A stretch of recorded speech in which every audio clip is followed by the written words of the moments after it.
Kaisa-isang taong tinuri kong anak. Pinaniwala mo kung patay ka? Alibasa, hindi mo alam ang maging magulang. Kaya hindi mo naiintindihan. I do now. Pantay sarado talaga si Helen eh. Sinilip ko yung records ni Helen. 41 weeks ng mga anak siya. Ibig sabihin, 9 months pregnant si Helen, hindi 8. Ako ang tunay na ama ng bata. Wala talagang karapatan si Sinon sa anak ko. Doon na lang muna kayo sa kondo ko. Magpahinga muna kayo. Hindi ko pwedeng iwan si Helen. Baka mamaya ko sa pa siya dali ng Sinon na yan. May mga kaunsyaba naman akong nurse dito. At dahil asawa mo si Helen at buntis siya, automatic sa'yo, anak. Hello, Zenon, wake up! Baog ka.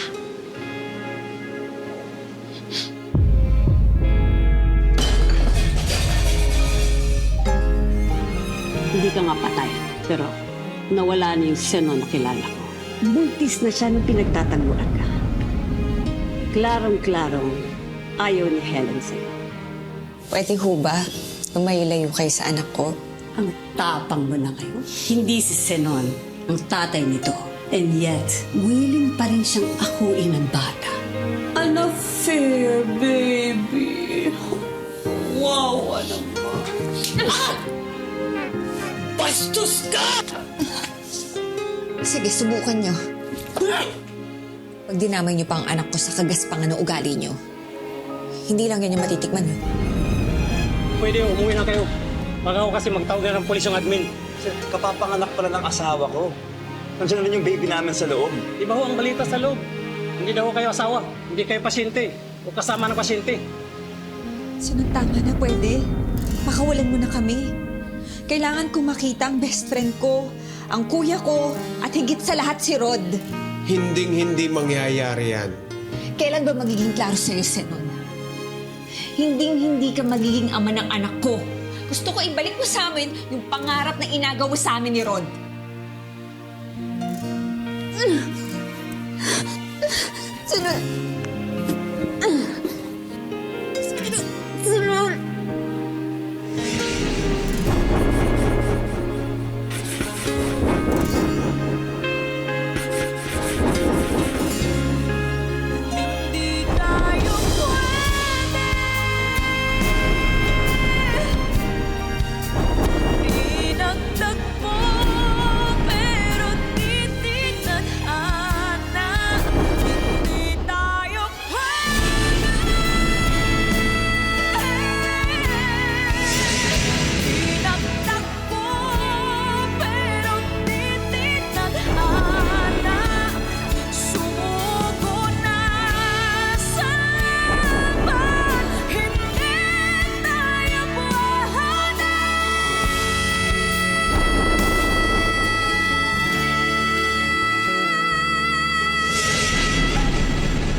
Kailan ba magiging klaro sa'yo, Zenon? I will never be yours. Hinding-hindi ka magiging ama ng anak ko. Tigilan mo na yung delusyon mo. Gusto ko lang ng tahimik na buhay. Gusto ko lang ng peace of mind. Gusto ko ibalik mo sa amin yung pangarap na inagaw mo sa amin ni Rod. Pakawalan mo na kami.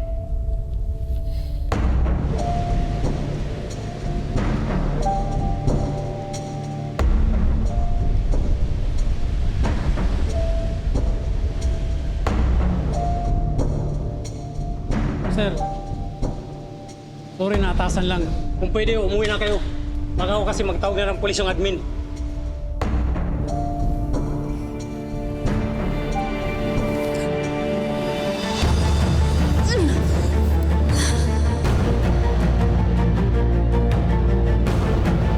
Kapapanganak pala ng asawa ko.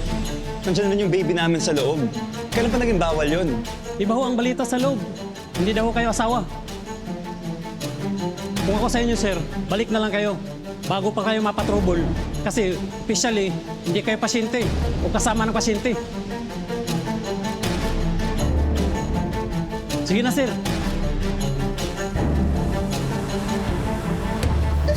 Sunod.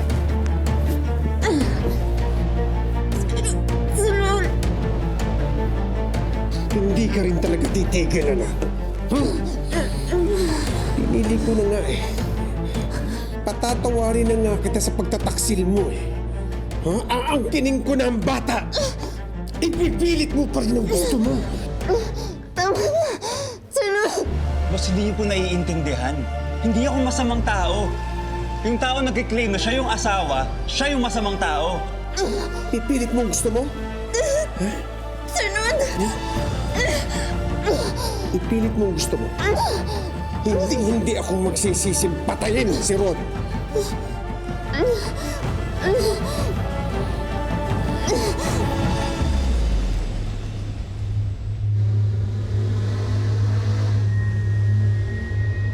Mga sir, may problema ba dito? Hey, what are you doing? Whoa, sir, Back in your hands. Put it down. this is not a weapon. Said, put it down. What did I do? I didn't do anything! Officer, I didn't do anything! No! Hindi ako makalaban. Hinayaan ko na lang silang gawin kung anong gusto nilang gawin. Gusto mo sumama? Ha? Gusto mo sumama? Gusto mo sumama?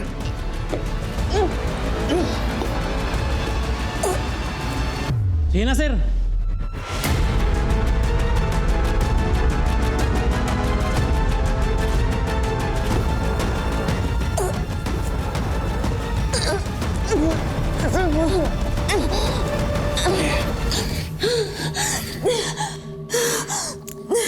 Ayan. Nasabi ko na.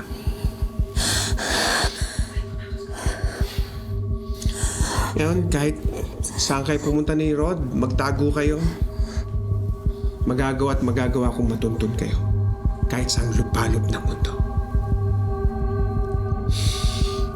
Simula ngayon, hindi na ako magsi-sugarcoat. Kasi hindi naman pumapasok sa kokote mo yung mga pangarap natin. Yung sinumpaan natin sa simbahan. Hindi pumapasok dyan. Hindi ko hahayaang sirain nyo yung pangarap na yun ng kahit na sino man tao. Be a dutiful wife and a mother.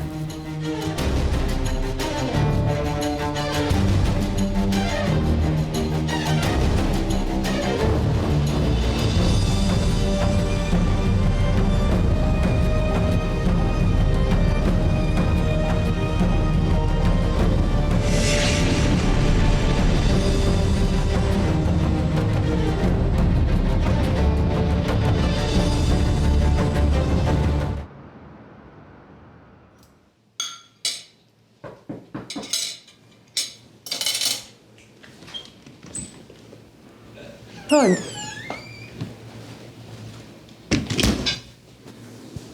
Galing. Sa ospital. Rod, hindi na maganda yan. Kailangan mo ng sapat na pahinga. Hindi ako makatulog kagabi. Napaniginipan ko si Helen. Humihingi siya ng tulong sa akin. Pero hindi ko siya magawang matulungan. Gaya ngayon, sa totoong buhay, nakakagalit at nakaka-frustrate.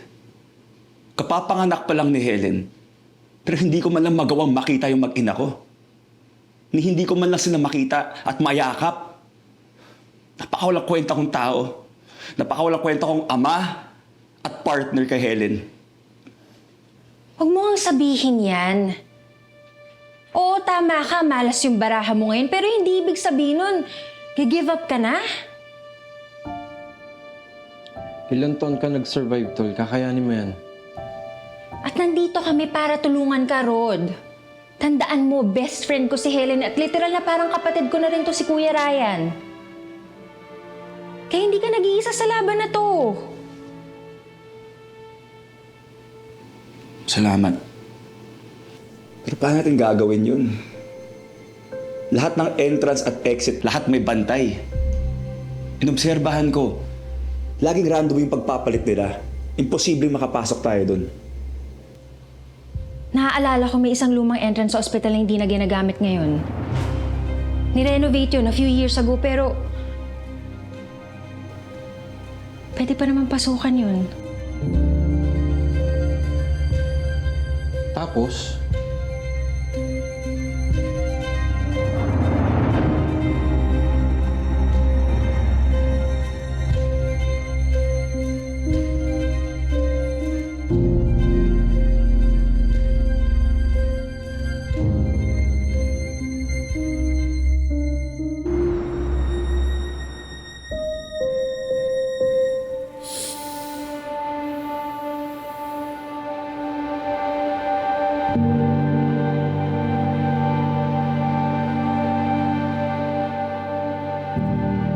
Congratulations. It looks like you're 3 months pregnant. Tama ba yung nasa isip ko? Kung ba't ganyan reaction mo? Rod, there's nothing I want more for this baby to be yours. Pero kung 3 months akong buntis, ibig sabihin, Posibleng kesa nun yung batang dinadala mo. Gusto ko lang sabihin sa'yo na baby natin ang dinadala mo. Kahit na anong mangyari, handa akong tumayo at kilalanin bilang ama niya. Mamahalin ko siya ng buong buo.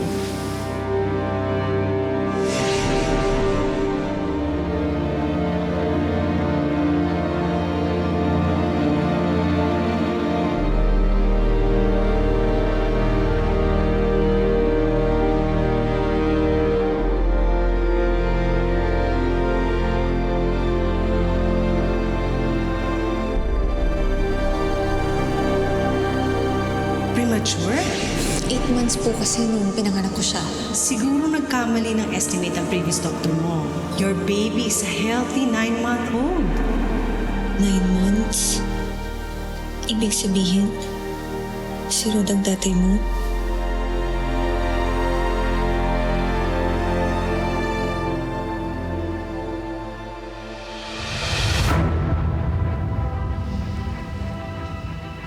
Hindi pa ba kayo nadadala? Siyempre hindi. Kapatid ko yun ang hostage yun eh. Bawal ka na pumasok. Anong bawal? Nurse ako dito. May tungkulin ako sa mga pasyente ko. Nakasanado ito mga... Tara! Hiya! Wala pa na ako! Naman eh! Bitiwan niyo nga ako! Bitiwan niyo ako! Hiya! Bitiwan niyo nga ako! Bossing, saan mo ba na?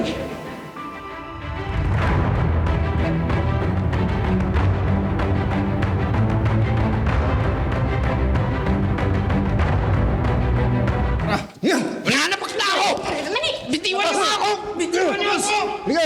Bitiwan niyo nga ako! Bossing, saan mo ba na?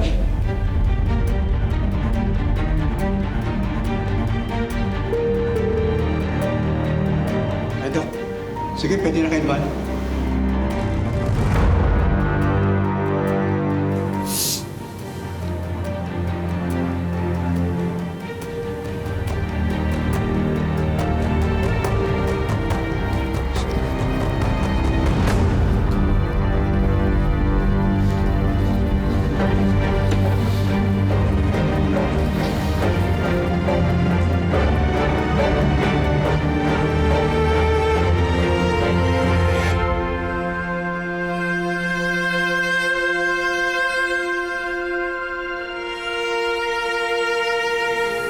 Helen?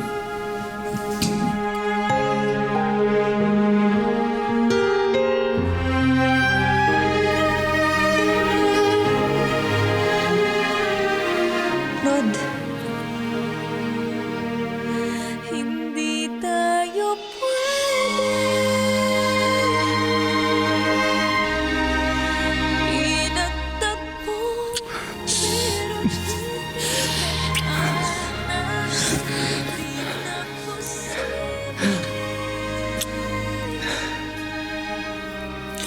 Ang ganda-ganda ng baby natin.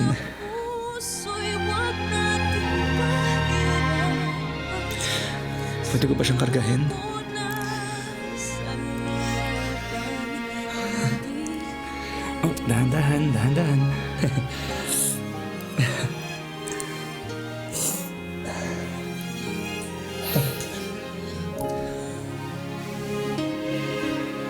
Hi, Antoinette. Si Daddy to.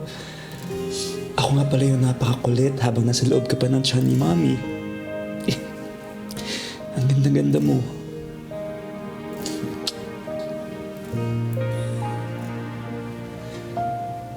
Helen, tara na. Tatakas na tayo. Mag-ibahay ka na. Pilit mo gusto mo. Hindi ako magsisisim patayin si Rod. Ngayon, kahit saan kayo pumunta ni Rod, magtago kayo. Magagawa at magagawa kong matuntun kayo. Kahit saan lupalop ng mundo. Be a dutiful wife and a mother.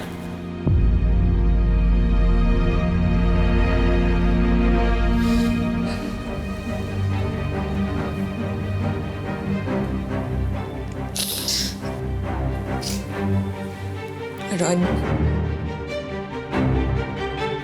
Akin na. Dahan-dahan, ha? Dahan-dahan.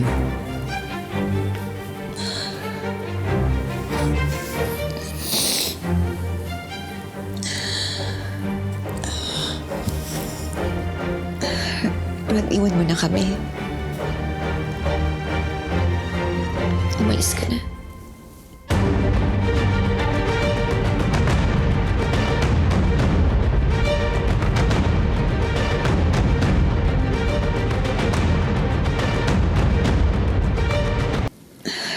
Rod, iwan mo na kami. Umalis ka na. My love, ano bang sinasabi mo? Pagkakataon na natin to, my love. Tara na. Hindi ako magsisisim patayin si Rod. Gusto kitang ilayo kay Sinon dahil baka mangyari sa'yo ang nangyari sa dati niyang asawa.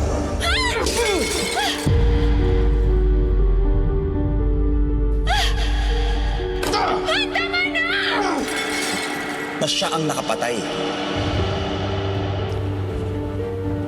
Totoo ba lahat yun?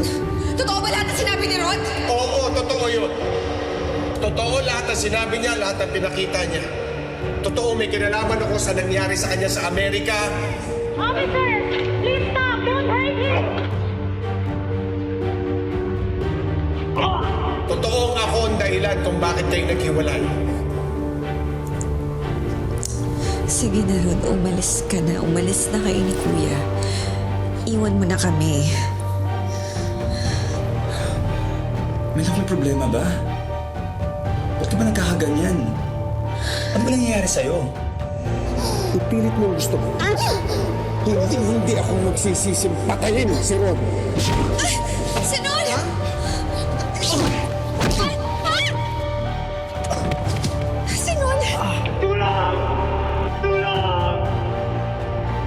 Sinabi ko na iwan mo na kami ng anak ko. Umalis ka na. My love, hindi ako aalis dito hanggat hindi ko kayo kasama.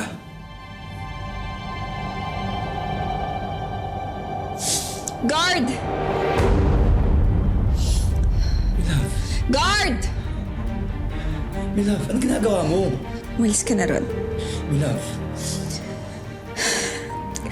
Guard! my love. Umalis ka na.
sila. Kanina ko pa kayo tinatawagan. Pagkatapos ng emergency, saka lang ako sinabihan ng kasama ko. May idea ba sila kung saan sila pumunta? Salamat. And you came into your senses. Kailangan tayong paraan para makapamuhay tayo ng tahimik. Mag-focus na tayo sa pagtaguyod ng ating pamilya. Drop the act. Alam kong pinapaikot mo lang si Kuya sa delusyon niya. Alam ko rin na hindi niya baby yun. Kaya tigilan mo na to bago pa lumala si Kuya. May idea ka na ba kung pangalan tatawag natin sa kanya? We cannot keep her calling baby lang. Nahirapan kasi ako sa labor. Nawala sa isip ko. Pag ready ka lang, gusto ko sabay tayo magde-decide. Malagkit ako, Han. Maliligo muna ako. Asan na yung pinsan kong umampon sa akin? Yung Senon na busilak ang puso. Hello? How are you, Matt? Victoria? Dad, kung nasan ka man ngayon, siguraduhin mo, ligtas ang sarili mo. Huwag tayo masyado mabagal kasi baka mahalata tayo. Ano nakita mo? Ang daming guard tapos nakabukas yung ilaw niya sa kwarto. Pupuntahan na natin tatay mo. Hindi ka pwede lumaki ng ganito ang nakikita mo, anak. I should be a good example to you. Natutama ko ang lahat. Hindi kasi pwede mabuhay ng ganito.